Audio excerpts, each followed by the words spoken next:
All right, extended. Let's find out what happened to Stacey Dash. That's the question that's on everyone's. You know, Paul Rudd. I actually didn't recognize Paul Rudd. That was really funny. Yeah, I don't know why. Like, I just didn't recognize him. I think I've recently seen him in so many movies. I with Admissions and the 40. This is 40. So let's see. What's up with her boobs? Well, she's married 3 different people. Oh shoot! Sorry. Wait, look at that though. I just want to look at her boobs, you pervert. I mean, I respect that, but. Oh, now it went back to the other thing. She's been married 3 different times, so that's what she's done. That looks about it. Something let's see. Dysfunctional friends. Mo money. Yeah. Getting played. Getting played. View from the top. I think you just add black to that one. I actually. View from the top. I actually saw View from the Top. Was it black? It wasn't good. I can tell you that. I could never be your Renaissance man. So she was in a lot of movies that don't really cater to our audience as much, or to ourselves. But she's done work. Her most recent film on there was 2012, so that's something. She's still doing stuff. Yeah. But still known for Clueless. Oh, yeah. Clueless and Mo Money. Clueless 95 and Clueless 96. Was that the first Clueless TV project? Oh, that's right. She was in the TV show that was just horrible. Yeah. I just did a bunch of She's stuff. in The Exodus. Lap Dance, which is an upcoming film. Oh, well. Oh, she's a doctor. No. Dr. Lap Dance. Dr. Lap Dance. Is that her stage name? Dr. Annie Jones? Yeah. But yeah, going back, I really think that there's so many memorable lines in this movie. There were quite a few. There were a few that my girlfriend would always did the rolling with the home. Especially when you're hanging out with girls too who like the movie, like, and you just start going off, and they're like, "Oh my god, I love that!" You actually know Clueless? Yeah. Is that one you use for pickup lines? Is that a pickup line? Yeah. Get people on Clueless. And nowadays, does that just not work at all? Yeah, people it depends. What? That movie came out when I was 3. Yeah, it depends where I'm at. Are you implying that Tony's hitting on a... Yes. Okay. Not underage. I'm just saying they could be 18 and still. Yeah, or 16 in Hawaii. Did you do your math right? Now I want to check. All right, this movie came out. Okay, yeah, you did your math. Yeah, 18. So they would be born. If it came out when I was 3, they'd be 21 right now. So yes. So he could still be hitting on them at bars. Yeah. They'd be 21, and the movie came out. Plus, this is a classic. I mean. So they would have had to gone back and see it. They did not see this in theaters. All I'm saying is that there are people working with me right now. They are 21, about that age. They don't know who Al Bundy is. Yeah, that's sad. How do you not know who Al Bundy is? Are you kidding? And then right after they said that, I'm like, oh my god, please tell me you know who Lucy is. But they actually knew that one. Yeah. Some things... More of a classic. Yeah. More of a classic than Married to Children. I guess. 35 quotes. I like Married show. I like Married to Children better, but I'm just saying, in general, it was more widely loved. There are lots of quotes from Clueless that pop up here on View when you first search it, so other people agree with you. Oh, yeah. But yeah, I was hoping for more game theory stuff after you said that. But it was very simple, if anything. She was manipulating. No, yeah, but I did like seeing that. It was... I think that this movie stood out to me when I was a kid because the father is a litigator. And so my father does, so I remembered that kind of stuff from there. But that same kind of thing. I thought you were going to say because my dad's a dick, so... No. I love he's just the biggest asshole in the world, the dad. Not the biggest. Not really. No. There's much worse fathers than others. Yeah, he doesn't beat her or anything. He's not a bad dad, he's just a lawyer.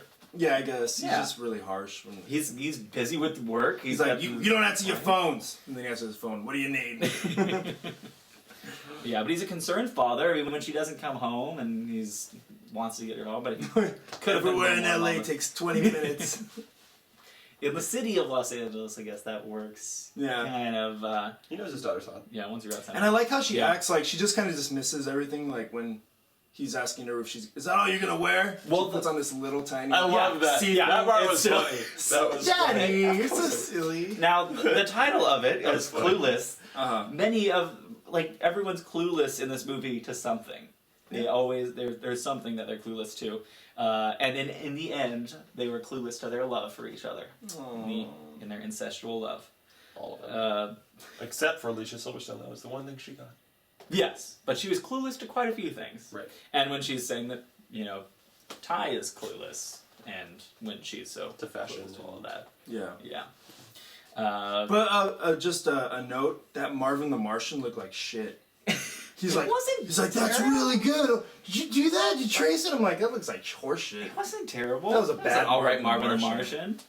I'm just saying. It's not hard to mess it up. Considering they're how old? They're in high school. They're in high school. That's a shitty Marvin the Martian. I know some good artists from high school.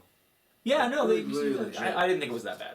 I think it was But if you're all gonna right. brag that you do Marvin, you're like, I do Marvin. Well, that was like her intro to him, like her way to get. Oh my his god, feet you know what's on weird? When She's not an artist in this. Like her character is not an artist. No, that's not what she. No, I know, but if you're declaring, If someone that wasn't an artist came to me with that drawing in high school, I would have been like, "That's good." Yeah, like I wouldn't have. I'd been like, that's horseshit. Like in perspective, you're not an artist that's a at good all. drawing. you would not be going home with Brittany Murphy then if you. Apparently, Did you see her hair and her overalls? But that's the whole makeover thing, and then they turn her around, and then it's like. Yeah. If you look at her nose in here, I think she did get a. did you just talk about her nose? See, he's insisting that she got a nose job. I think she got a nose job. Which she might have, Oh. but I don't know.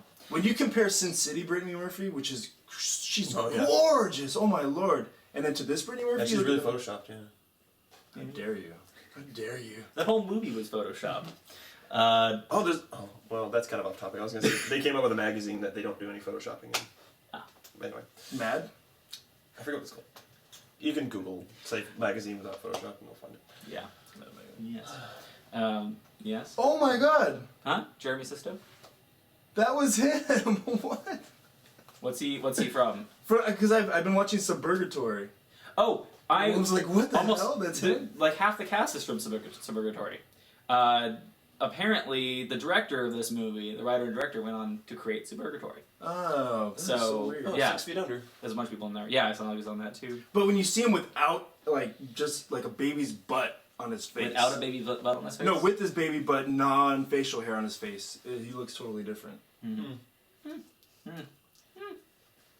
Yeah. Any further thoughts on this movie here? I had something, but I had something I lost it. Yeah, I lost it Resting too on in our. It's gone away. It's just a great Now movie. And we're all clueless anymore. and Lots of I times. recommend to any male out there to watch this with a female.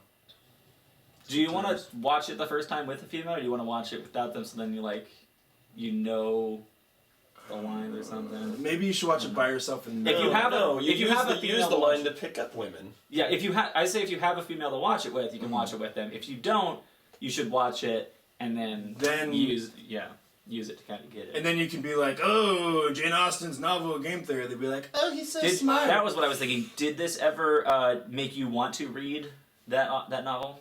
Make you want to read Emma?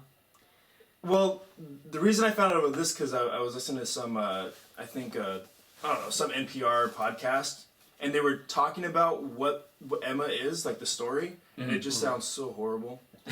It's just some broad trying to marry off for like daughters or whatever, and tricking people into marrying daughters, and I was like, that's not You get a lot of good movies out of people being inspired by classics. When they try to go too close to it, sometimes you can get a good classic work, but by saying, "Oh, this is loosely based 10 Things I Hate About You," Oh, is that based on something? I believe based on Taming of the Shrew, by William Shakespeare. But they're not playing it as that. It's just they use that exact storyline, but wrote in lines and everything. Didn't try to make it like the West Side Story. Yeah, not like West Side Story or anything where it's so closely to it, but it's just that timeless story of these of the relationships. Yeah. Like Othello. Yeah. And Bill and Ted's. Yes, like Othello and Bill and Ted's. You just kind of loosely base it on there, and you can get a really good story out of that. All right. Well, thank you for watching this. Because it's loosely based, yes. Or and listening. Yeah. Yes. No, I'm going to continue to interrupt you. Thank you for listening and watching to this extended episode, and we'll see you later. The ABCs of Death. Good night. Rattle, rattle. Rattle, rattle. Rattle.